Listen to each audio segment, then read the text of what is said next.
안녕하십니까. 대한응급의학회 공보유사를 맡고 있는 류현호입니다. 저는 전남대학교 병원에서 근무를 하고 있고요. 현재 병원에서는 진료지원실에서 일을 하고 있습니다. 저희 응급의학회는 1989년도에 창립이 되었고요. 1996년도에 첫 전문의를 배출을 하였습니다. 현재는 10개의 지회가 있고 20여 개의 연구회, 협의회, 또 유관단체들이 있습니다. 저희 응급의학과의 비전은 세계와 어깨를 나란히 하는 대한민국의 응급의료, 또 국민과 교감하여 가슴으로 펼치는 응급의료를 추구하고 있습니다. 반갑습니다.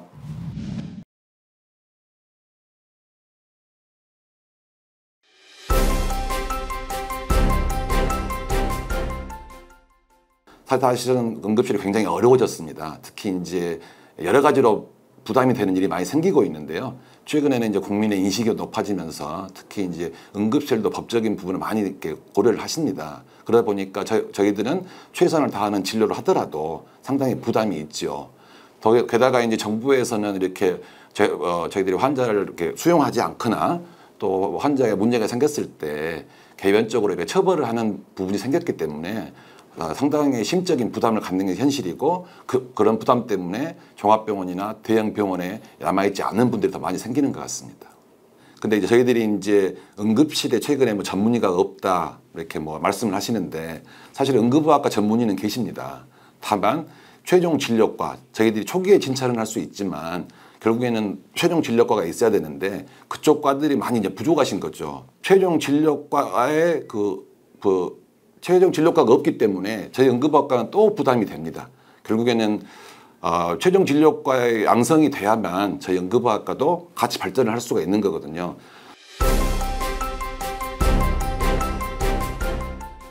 그러니까 지난해 말 기준으로 보면 저희 응급의학 전문의가 약 2,180여 분 정도 계시고요.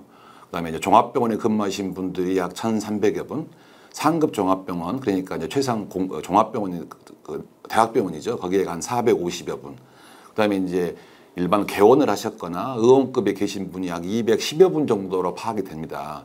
응급의학 전문의 중에 한 10% 정도가 현재 개원이나 또 의원급에 근무를 하신다고 보시면 될 것 같고요.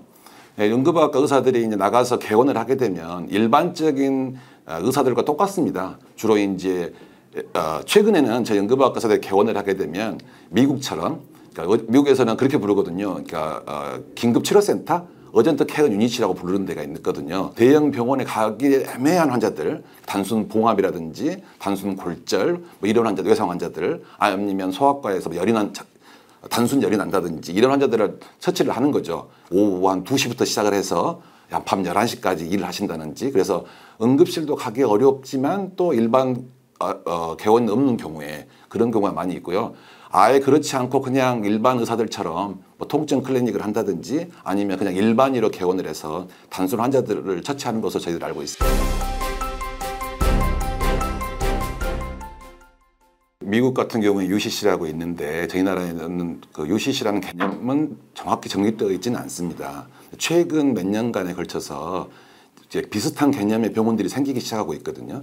예를 들면 아까 말씀드린 것처럼 오후부터 초저녁까지 아니면 24시간 돌아가지만 아주 중증 환자가 아닌 그러니까 준경증 환자들을 볼 수 있는 곳 이런 병원들이 생기고 있는데요. 긍정적인 면은 사실은 환자들이 쏠림 현상을 막을 수는 있는 거죠. 지금 현재는 대형 병원은 다 쏠림 현상이 있거든요. 아주 경증 환자부터 중증 환자까지 다 쏠림이 있기 때문에 사실은 의료 자원이 많이 낭비가 됩니다. 물론 그분들도 응급 환자입니다. 본인이 아프면 다 응급 환자이기 때문에. 하지만 그 고가의 진료를 받을 수 있는 필요는 없다고 생각할 수가 있거든요. 그래서 상당히 긍정적인 면이 있을 것 같습니다. 수가가 어느 정도 보전이 된다고 하면 저는 UCC 같은 게 많이 생겨서 환자의 쏠림 현상도 막을 수가 있고 또 의료 자원을 효율적으로 쓸 수 있지 않을까 저는 개인적으로 생각하고 있습니다. 24시간이 아니더라도 약간의 그 경증 환자들을 처치할 수 있다고 하면 저희들이 심각하게 고민을 해보고 이것도 반드시 저희 응급의료 체계에 녹아야 한다고 생각합니다. 부정적인 면이라고 표현하기 조금 애매하지만 이제 어느 정도 예상될 수 있는 일이지만 그런 형태의 병원이 많이 생기고 만약에 거기에 수가까지 보전이 된다고 하면 정말 또 중증 환자를 볼 수 있는 인력들이 누수가 생길 수는 있겠죠. 왜 그러냐면은 저희 대학병원은 항상 중증 환자들이 거의 절반 이상을 보고 있는데 이런 그 과도한 업무량과 또 아까 말씀드린 것처럼 법적인 책임까지 저희가 지한다고 생각을 하면 중증 환자를 보기가 굉장히 두렵거든요.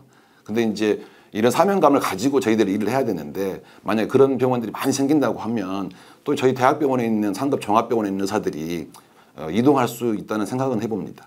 현재 우리나라 그 응급의료 체계상에 보면 지역 응급의료 센터, 지역 응급의료 기관 이것과 역할이 겹칠 수가 있거든요. 사실은 지역 응급의료 기관이 준경증 환자를 봐야 되고 지역 응급의료 센터가 상급 종합병원이나 권역센터가 보지 못하는 약간의 준중증 환자, 그다음에 이제 거기서도 보기 힘든 환자들은 상급 종합병원이나 권역센터가 봐야 되는 이미 체계는 갖추어져 있는 곳이어서 어느 정도 역할이 좀 중복되지 않을까 싶긴 합니다.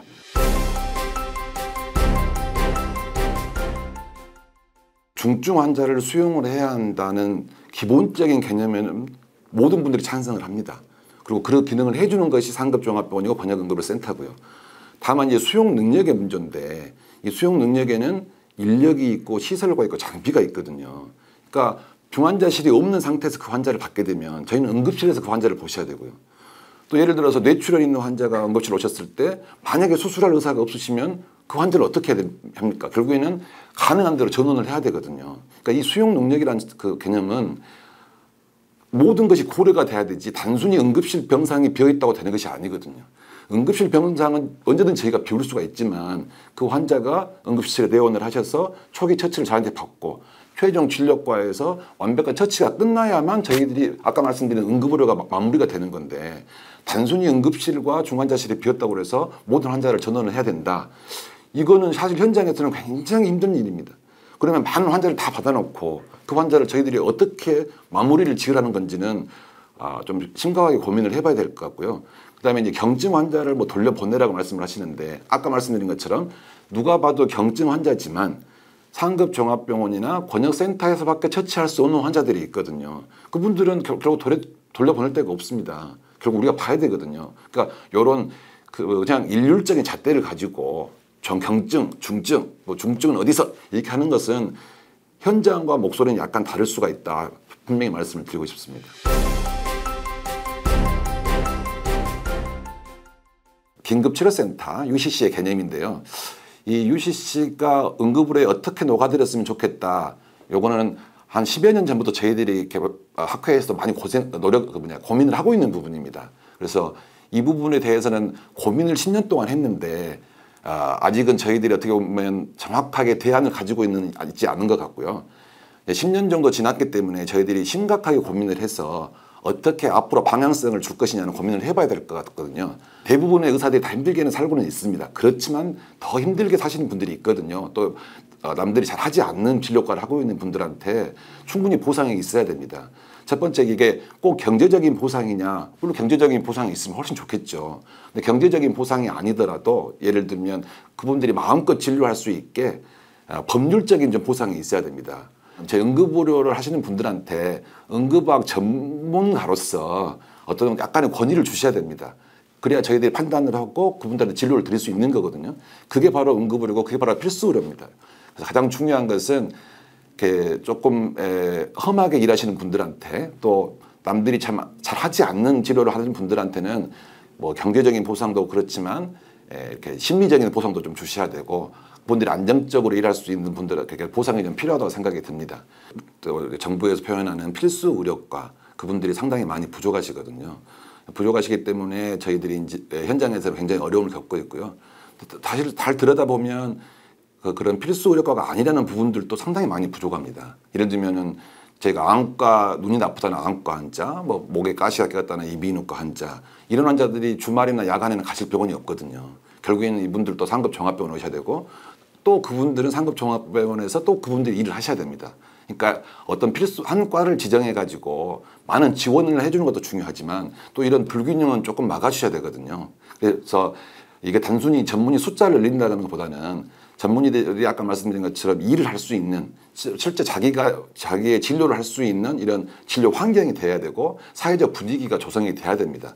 그래야 아마 이분들이 대학병원에 남아있을 것이고 국민들이 더 양질의 응급의료를 받을 수 있을 거라고 생각을 합니다.